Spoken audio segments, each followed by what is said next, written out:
നിന്നുകൊണ്ടാണ് ഒരുപക്ഷെ ഇന്ത്യയിലെ ന്യൂനപക്ഷ സമുദായത്തിന് ലീഗിന് ഏറ്റവും നല്ല രാഷ്ട്രീയ പാഠം കൊടുക്കാവുന്നത് കേരളത്തിൽ നിന്നുകൊണ്ടാണ്. കാരണം കേരളത്തിലൊക്കെ മുന്നണിയിൽ നിൽക്കുകയും കേരളത്തിന്റെ പൊതുബോധത്തിന്റെ അംഗീകാരം നേടിക്കൊണ്ട് നിയമസഭയിലേക്കും ലോകസഭയിലേക്കും പ്രതിനിധികൾ എത്തിക്കാൻ കഴിഞ്ഞു എന്നുള്ളതാണ് ലീഗിന്റെ ഏറ്റവും വലിയ രാഷ്ട്രീയ വിജയം.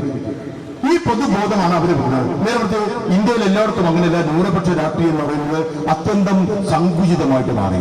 ന്യൂനപക്ഷ രാഷ്ട്രീയം എത്ര കണ്ട് സങ്കുചിതമാകുന്നുവോ അതിന്റെ ഭാഗമായിട്ട് വളർച്ച നേടാൻ പോകുന്നത് ഈ ഭൂരിപക്ഷ ഹൈന്ദവതയുടെ രാഷ്ട്രീയമാണ് എന്ന് തിരിച്ചറിയണം. അങ്ങനെ വരുമ്പോൾ പുതിയ ഐക്യം നിലനിൽക്കണം.